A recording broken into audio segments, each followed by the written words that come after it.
This is Hannibal from thehannibaltv.com, and I'm with Canadian wrestling elite promoter, Hotshot Danny Dugan or Duggan. He can correct me on that. But he just received a rather large COVID fine for reasons that weren't really justified, which we're going to get into. How are you doing today, Danny? I'm doing great, my man. And just for the record, it is Duggan just like Hacksaw. Oh! Okay, because Duggan in Mid-South, they called it the other one too. So at least it's for the record. We got it there. Yeah, it happens more times than I'd like to admit, which is really strange because Hacksaw Jim Duggan's one of the most prominent names in pro wrestling. So you think it would be an easy associated name, but it's 50-50 one way or the other. Were you a fan of his, or did you just happen to have the same last name? No, I was a fan of Hacksaw. I was a fan of everybody growing up from that era. But when I started wrestling, I didn't have a name when I began refereeing, and the ring announcer just stuck it on me, and it kind of just stuck from there. And I've been using it ever since. Very good. Better than the first name I was given, and I won't even say it on here. But you want to go into this story because it's made news all over Canada today that you put on basically a private show in a closed studio in your wrestling school, I guess. So it's no real difference than a hockey team practicing or a basketball team having a closed practice. But somebody ratted you out to rival promoter or someone, and I'll let you tell the story. Yeah, well, the event was initially scheduled to take place on December 4th in Winnipeg in front of a live audience. It was a part of a mini tour that we were doing.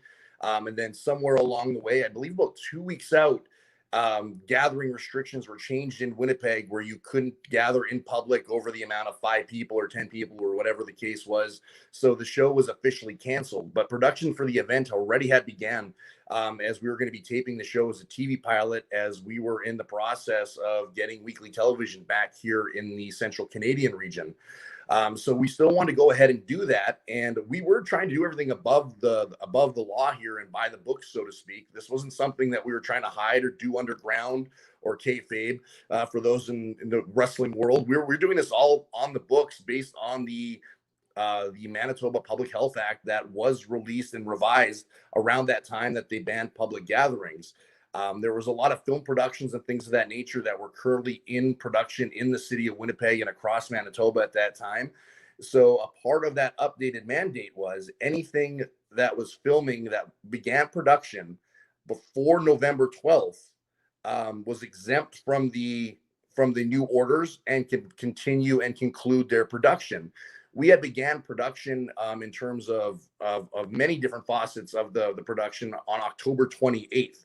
So based on the law written by our government that was released to the public that we printed out and had on standby for when the bylaw officer did show up, we were following everything by the book based on the law written by the very government that ticketed us. So we thought we were in the clear. And, for anyone not familiar with CWE, we're a touring company that goes across British Columbia through Ontario. And even with all the restrictions in 2020, we produced something like 22, 23, 24 live events during the COVID era with an audience. It was always limited to around 100 fans or based on a percentage of the venue's capacity. But we've done about 24 events with fans with COVID protocol in place. So this was nothing new to us. This wasn't, us flying by the seat of our pants and just, throwing something against the wall here. We're very familiar with the COVID restrictions in place by the government in terms of social distancing, masks, in terms of cleaning surfaces and things of that nature. We had, tracing forms and contact forms that had to be filled out by all the performers that were there that evening. And even, on this event specifically, we pulled some wrestlers from the event, as we had in previous events over 2020 who had shown symptoms, opposed to taking the risk and having them in the building. So everything was done above board and by the legislation that was laid out and done previously based on the guidelines that were presented to us personally by the Manitoba, by Manitoba Health. So as far as we're concerned, we were in the clear. We'd done our homework. All protocols were in place, and based on line 70 of the Manitoba Public Health Act, we were a production that was good to go. So we proceeded with the event, and Our bell time was 7 p.m. for a live broadcast, which was also being filmed for DVD. And around 7 p.m., we'd get a knock at the door, and that's when the fun started. Yeah, and let's get into that. I understand, as you mentioned, the police saw everyone come in. I heard you say in another interview you should have just let the police in retrospect and caught all of that on the live stream. But there was also an issue with this bylaw officer, and I know bylaw officers are paid very well in Canada, and they have very little sympathy for people, in my experience with them. 100%, and we did offer them to come into the building. We first asked. They asked if they could. We first asked if they had a warrant. They said they did not. It's my understanding they may not even need one based on the emergency public health act that's in place. But we did inform them, if you do come into the building, this event is being broadcast live to the world right now. So you will be on camera. We're not halting our production. And you're more than welcome to go inside and check out what's going on.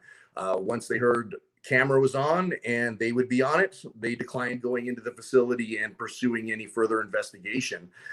So that's where this is kind of frustrating, because we were above board. Like I mentioned, we advertised this was taking place. It wasn't something we were hiding or trying to get away with under the radar. And we have our suspicions, but we'll never be able to confirm for sure, and as the police told us, they'll never be able to tell us who made the anonymous tip. But based on the information that was provided on this tip line and the questions and the knowledge they had, it was definitely somebody within the industry that called them and told them the right things and the right people to ask for. So we have our suspicions. But with that being said, they knew well in advance that this event was going to be taking place, and they did nothing whatsoever to try to stop it. So if it was such a major health risk, and if it was such a danger to society, you think the first priority would be to put a stop to it from happening. And there was no effort to do that whatsoever. They didn't contact me ahead of time. They didn't try to get in contact with me ahead of time. In fact, they were outside our facility, probably about a half hour before we went to air live. And there was no attempts to come in and say, hey guys, you can't do this. They waited until we were in full swing in production so they can enforce and fine. That was the priority here. It wasn't about public safety or making sure that we weren't putting anybody in danger. It was simply a matter of enforcement and making money off the ticket. So, even like the bylaw officer that showed up, he showed up with a large stack of tickets ready to go like it was Christmas morning for him. Luckily, the police officers were great. I have nothing negative to say about the police that were on standby that night. They were simply there because they were required to, because of the tip that they were given. So they were reporting to a call, and that's a part of their job, and I can respect that. And they were great. We communicated back and forth with them over the span of probably an hour and a half during our broadcast, going in and out of the building. Presented our information in terms of the bylaw that was written by the government that stated our production legally could proceed, and they thought, based on the information that we provided them and that we'd done our homework, they thought it was sufficient enough to allow us to continue. The police told us they told us flat out, we will not be ticketing anybody here tonight. And at no point did they try to stop the production. So at no point did they say, hey guys, this is too dangerous. This shouldn't be happening. We're going to have to shut this thing down. Not once we were told to. So there was never any pushback on our part. Like, hey, we're doing this, whether you say so or not.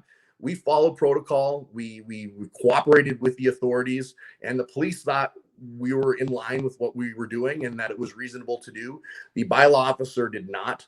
But it got to the point where the police said, we are not going to ticket them. And he told the bylaw officer, we don't feel there's grounds here to ticket these guys. So we're going to leave now. And we advise you do the same, because we're not going to here to back you up if you want to go in there and ticket those 20 wrestlers. And he opted to not ticket those 20 wrestlers, but then waited till I left my residence about 4 days later and interrupted my family and ticketed them instead. So it's really frustrating, because if it was such an issue, like I mentioned, it could have been something that was prevented or tried to be stopped if it really was in the name of public safety, but it really wasn't. It was a matter of compliance and enforcement and punishment. And that's what they were looking to do. And that's that's where it gets frustrating, and why I see citizens being so upset about these regulations that are put in place, because it's very contradictory when you say it's about public safety, but that's not your first priority, and it's very clear and obvious with your conduct that that's not what you're trying to prevent. Didn't they fine the landlord too, who basically had nothing to do with it because you're just renting from them? Yeah, exactly that. And the thing that's and it gets, because they were just looking for a reason to pin the tail on the donkey, so to speak.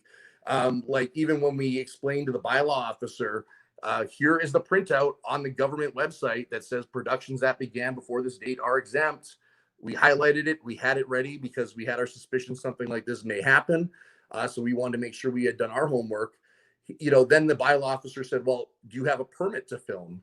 Well, legally, you don't need a permit in Manitoba to film on private property. You need it if you were to film on city property or require street blockage, or if you're going to be filming the city in the background, things of that nature. This was a private facility rented by us that we have all the right in the world to do whatever we'd like inside of it.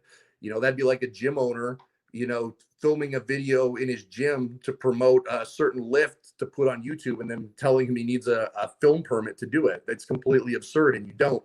But that was what he was trying to hang his hat on. He's like, well, do you have a permit? He said, well, we don't need a permit. And furthermore, if we needed a permit and didn't have one, that's not his area of enforcement. So that's not something that he needs to worry about, nor can he ticket us for. That's a completely different department. So it was just really a wild goose chase to say, hey, we don't agree with what you're doing, and we're going to find a reason to get you, regardless of how we have to go about it. And we're going to go through every loophole to try and do it. And that's essentially what they tried to do. And that's why we're going to fight this thing, because we strongly believe we did everything by the book. Not only that, the event is come and gone. Nobody contracted COVID from our event. So nobody was sick. Nobody was in danger. It didn't get passed on to anybody in society. So no harm, no foul. It was all healthy adults who consented to being there on their own free will. It was not put into the public, so there's no reason for anything to go any further. It was done in a safe environment to help provide revenue for a company that's been completely slaughtered over the last 10 months, who are on their last legs trying to stay alive. And regardless of how things are progressing or going backwards in some provinces, even if they were to loosen things up tomorrow, we know it's going to be step by step, and it's going to be very slow. And we're looking at a very long haul here till it's back to quote unquote normal, for the terms of professional wrestling. Because when they do open things up, it's going to be at a very limited capacity, just the way, it started off with, okay, 50% capacity. Now we're down to 25% and then 10% in some places.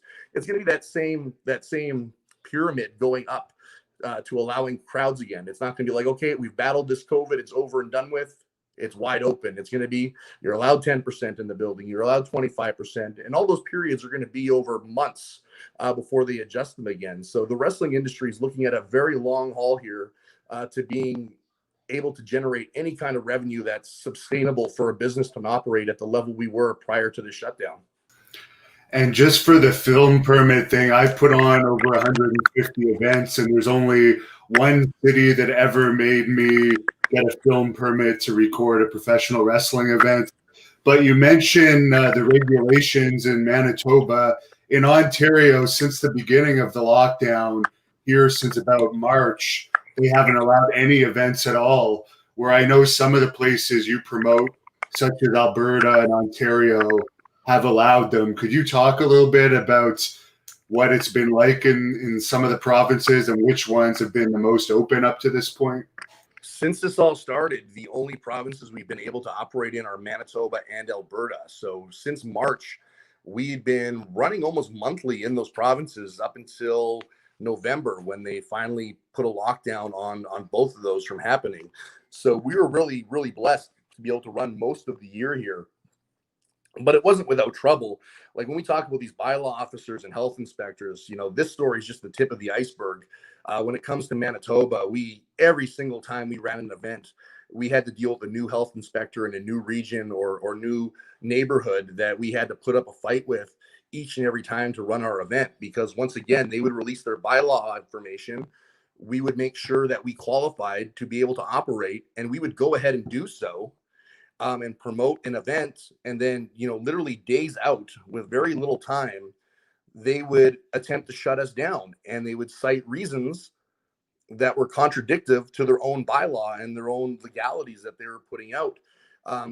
Because they simply didn't want us running. And truth be told, I think a lot of it is, a lot of these government bylaw officers, they work Monday to Friday, 9 to 5. And here we are as a wrestling company running, 7, 8 o'clock to 9 o'clock, 10 o'clock on a weekend. And with the pandemic going on, if it's in their region, they have to show up and make sure everything's above board and being followed. So I don't think they really appreciated having to put in the overtime anytime our event was coming to town. So it was getting pretty ridiculous. Like in Manitoba, for example, like instead of calling me directly as the promoter of the event, this is pretty much how it went in almost every region. Like the health inspector would reach out to the venue and explain that it was illegal for them to be facilitating this event, which it was not. Tell them they needed to cancel it. I think one of the last ones we did, they threatened them with a $250,000 fine if the event were to proceed, which isn't written in legislation anywhere. It's literally a number they pulled out of their ass, and told them, you can't do this event. So then I have a frantic venue that calls me and says, "Hey, what's going on? We can't do this. They're threatening us with a $250,000 fine. They said the event's illegal. We have to cancel." And now I have to put on, my damage control boots and say, "No, it's not illegal. This is why it's not. Just bear with me here. I'll deal with it." And then I'd have to spend the next 48 hours going back and forth with health inspectors, pointing out and breaking down and explaining their own legislation to them on why we were able to operate, and then eventually get the approval when they realized if they didn't, they'd probably have a legal situation on their hand, and definitely a PR situation, because they'd be canceling us unlawfully. But that's the way it was almost entirely all of 2020, was just having to battle this BS of them just not wanting the headache of having to come down and deal with our show and make sure we're following our protocol. So it was much simpler for them to just try to kind of stomp us out. And I know that worked for a lot of different events, because a lot of different events, or the facilities we were running, explained that's what happened with a lot of other public events that were booked in their facility. They would get the same call, and then once that civilian who was renting the facility for whatever event they were holding got that call, they immediately panicked and said, "Okay, we'll just cancel or postpone for now." But I wasn't going to do that. And I put up a fight in a lot of these places. And I think everywhere but one region, we were able to proceed because legally we were allowed. But even with that knowledge, and even though we had the legal right to run, they still did everything in their power to shut us down as a government, instead of going, "Hey guys, we appreciate you're putting in an effort here to stay afloat and generate revenue for yourselves. Here's how you can go about this in the safest manner that will be, in line with our protocol. Let's work together on it." It was a complete opposite, and that was really frustrating. Alberta, on the other hand, was completely different. And, I see on social media, their government gets crapped on a lot lately because they're one of the latest to go into lockdown for the first time. But truth be told, all of 2020, Alberta was great. They were the complete opposite of Manitoba. The health inspectors there were beyond accommodating. Anytime something popped up or there was a change of policy, they were very quick on the draw to communicate with us and help us proceed with our events. They would say, "Okay, this is the new legislation. This is what we need from you, or this is how you can proceed without any trouble." And they were very encouraging of business continuing to open and operate in Alberta. Unfortunately, now with their province-wide lockdown, things have changed. But I'm confident once they open up again, we'll probably be producing more events in Alberta than anywhere else in the country, if that mentality remains the same, because everybody there, from the government to the health inspectors, they were very pro-business and trying to support people staying afloat within the rules the best possible. We have this extreme lockdown in Ontario for at least another month, but they keep extending it. What's the situation in Manitoba right now? We are on our second and a half month now of lockdown. I think it was the end of November we officially went in it. They just extended it last week for another 2 weeks. So we're finding out next week if they're going to give it another extension or not. So we currently have like 8 events that are up in the air for February. We've got 3 in Manitoba at the beginning of the month, and then 5 in Alberta that we'll know within the next 5-6 days or not we're able to continue on with. But Manitoba's been getting a lot tougher. They were, like you said, they were very progressive at the beginning. They were very encouraging of everybody operating, opposed. They were very opposed to extreme restriction. But that has since changed, and now it's pretty much you're not doing anything, and people are being starved out here. It's unfortunate. I lost a friend to suicide over the holidays, and it was sadly a direct link to these lockdowns. He's somebody that battled with depression and being alone over the holidays. I know was very, very tough on him, and he was having a very challenging time to it. And unfortunately, he decided to end his life. And I know that's something that wouldn't have happened if he was able to go and hang out with his friends or see his family, which he tried to do, and unfortunately wasn't welcome to do because of these restrictions and people's fear of fines being put in them. So to say it's not even just about money, it's personal is an understatement, because I'm seeing the effects of this stuff going on, and I've now seen multiple friends who run businesses and just multiple people that worked in the service industry that don't have a job anymore, that aren't able to pay their bills. And it's humbling to say, but I'll be 34 shortly.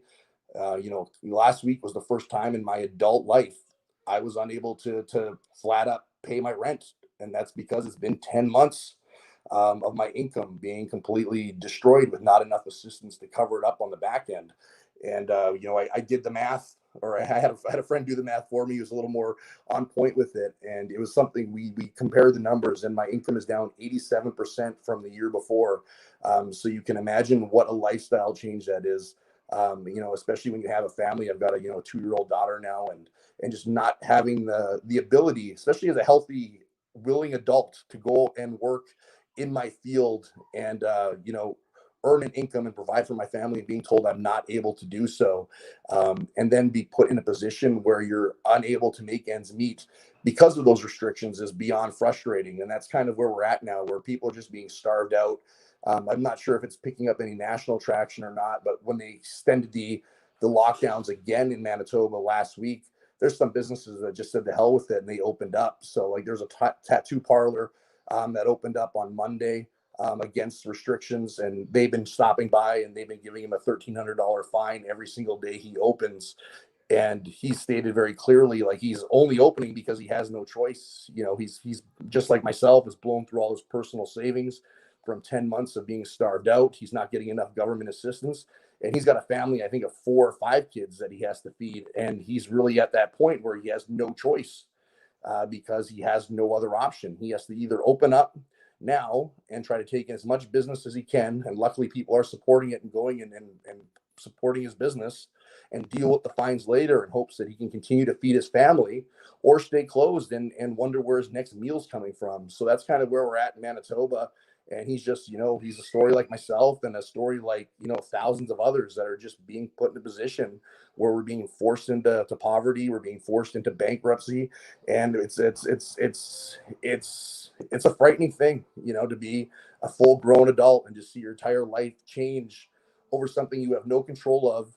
And realistically, over a situation that has very little to no impact on you statistically. So that's kind of where we're at right now. Yeah, it seems it is affecting a lot of businesses here too, and a lot of personal finances. And I know a lot of MMA gyms are closing here in particular, and restaurants and personal training gyms. But it seems like the people that are most for the lockdown have the jobs where they can work at home and no longer have to commute and get the same pay. So it's not really fair for the people with the small businesses that are actually losing huge money over this. And I would someone's love, I asking would if you, love to see the person who's flat broke that's in support of these lockdowns, because I don't think it exists. You're right. Everybody that I've seen who's been a diehard, this is the way it needs to be. We need to save lives. They're all people that have a secure full-time position or salary, or they come from personal or family wealth. So I get it, I get it to that degree. If I'm sitting on a pile of money and I can ride this out for a year and I don't have to go to work, or I can, work from home at my own leisure. The idea of this sounds probably pretty good. It's an extended vacation, but that's being very, selfish in terms of thinking, and not thinking about the grand picture here, and not thinking about the, hundreds of thousands, if not millions across the country that don't have that luxury, that are suffering from this. And that's what it is. And that's where the divide comes from. It gets really frustrating, and why I try to avoid going into it too deep on social media these days. Now there's a strong belief that if you don't support the lockdown and if you don't support following these restrictions, you don't support COVID, and you're not, you're against saving lives, and you think these people's lives don't matter or they're not important. And it's not about that. All these lives matter. Whether you're young or old, we don't want to see anybody die. And it's not about saying, hey, older people, they're disposable. We don't need to take care of them. We should let everybody else be able to do their thing. And if they die, they die. No, nobody is thinking like that. I think it's very much that, 10 months into this thing, statistically, we know who it affects and how it affects them. So there needs to be a much bigger balance put in place to protect those people, but also protect the rest of society in terms of them being able to survive. Because the amount of jobs lost, and now suicide rates are way up, and drug use is way up, and domestic violence and things of these names. There's just so many other things Animal abuse that as people well. now pretend don't exist. It's like, if you have COVID, you've got our sympathy. But if you're starving and you can't feed your children, hey, too bad, buddy. Stay home and save a life. And it's really insensitive. And I think there needs to be a bigger balance put in place to protect everybody. Yeah, very true. And someone on here was asking, why don't you just run in the US? But that's a lot more difficult than it seems, right? Wrestling in the US? Like, he's asking, why don't you have you thought of promoting shows in the US? But you Oh, can't, it's not that simple. no, it's not. Like, I've been a part of promotions in the US where I was, part of the office and things of that nature. But doing it, right now is really tough. Like, you can fly to the US. That's something people don't realize, or a lot of people don't realize. Like, the land border is closed.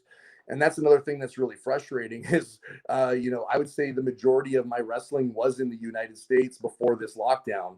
Outside of my own events, I did very few other shows for Canadian promoters, and I was spending almost every weekend in the US. So when the US border closed, that was a major hit. But unfortunately, it's not that easy. You can fly to the US, and that's something a lot of people don't realize, is they never actually closed air travel to the US. So that's how you see, Don Callis and the Dark Order and other Canadian wrestlers continue to wrestle on national TV and return home, because you can fly down there, no questions asked, and continue business, because protocol down there is way different and way more lenient. But when you return to Canada, you now have to quarantine for 2 weeks. So if you're a wrestler who's got a full-time contract, with AEW or Ring of Honor or one of these companies, it makes all the sense in the world where you can fly down there, do your TV tapings, get paid, and then come back and sit at home for 2 weeks until you have to fly out again, because you're getting paid. Unfortunately, if you're doing an independent event, chances are you're not making enough money to justify having to quarantine for 2 weeks. And realistically, the independents, they're still, even though they're operating down there, they're still operating at a limited capacity. So good luck getting them to be flying you down on an expensive Canadian air ticket to wrestle in front of a crowd that's allowed a 25% capacity in the building. So it's really, really tough right now. And that's part of the frustration. Like, I understand, there's different healthcare systems in place and things of that nature, but I think, like, in Manitoba, we reported something like 79. It was just under 100 active cases in the entire province of Manitoba, reported, as the new update.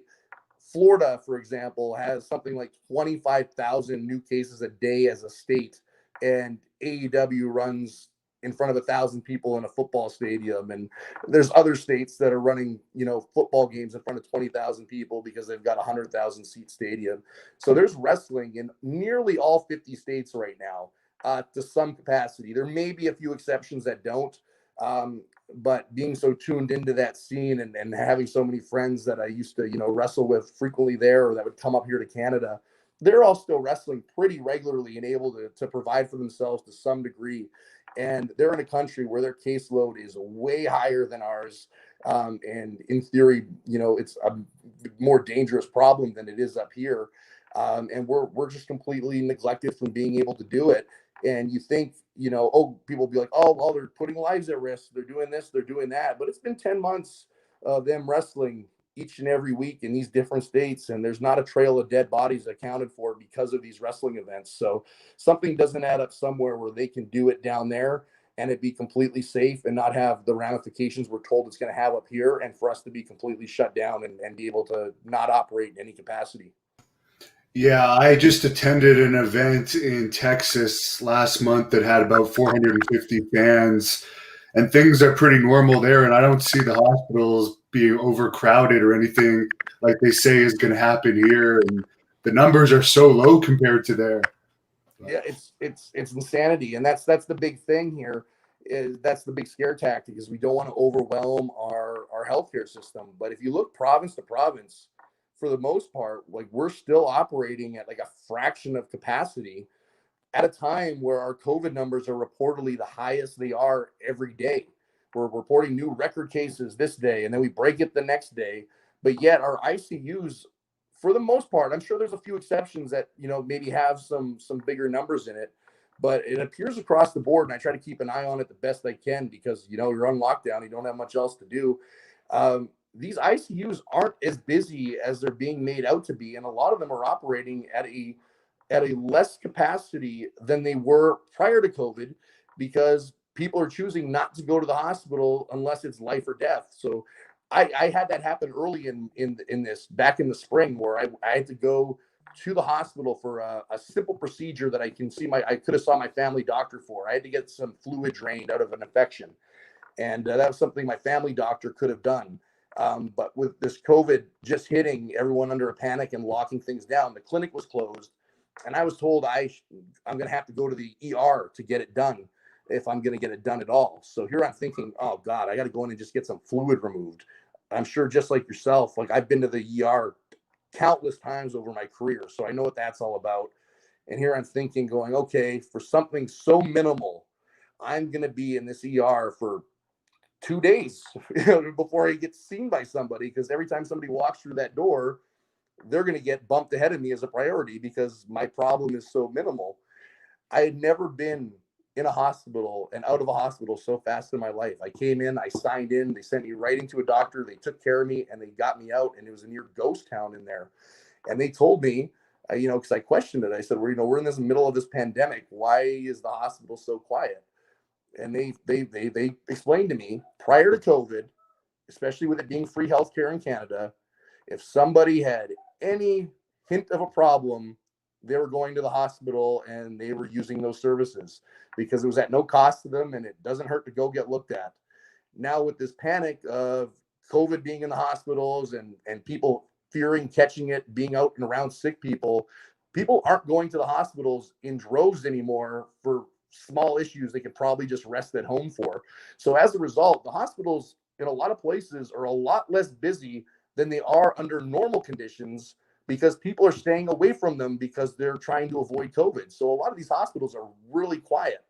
They're not being overwhelmed. And I'm sure there's going to be someone that says, well, yes, they are. And they're going to point to this example, but there are dozens of examples where they're not. And that's one of the scare tactics that keeps being held over our head on why we need to continue this lockdown and why these restrictions need to be in place. And furthermore, nothing has changed between now and when this first started. I don't know what it's like in Ontario, but in Manitoba, not this past summer, but the summer prior, our premier cut our healthcare budget significantly, which led to the dismissal of many employees, cut of hospital beds, and just the budget overall. So this thing hit in March. Now there's this huge panic, and we're down significantly in our healthcare system, the aid we need. All of that's going on. They're spouting this second wave that's going to be hitting in the fall. So it seemed, regardless of what precautions they put in place and how well we behaved as citizens and did what we were told, they're expecting this second wave to come in the fall, because that's how the virus spreads, and that's just the way this thing works. There was nothing done in Manitoba from the spring to this fall to prepare for this expected overflow of new patients from the second wave. So the government has done nothing to prepare for it. Luckily, it didn't need to, because the hospital beds are still not being used to that capacity. But if they were so concerned and worried about it, you think they'd be setting up extra beds. All the community centers in the cities are closed. You think they'd be setting up hospital shelters and hiring more nurses or doing something. but there's nothing done on the healthcare end to prepare for a second wave and the potential overload of the system. And I'm sure it's probably the same in Ontario, yet the burden then gets put on us because they're worried it's going to overflow the system if the numbers get out of control. Meanwhile, they have done nothing to protect it from getting to that level.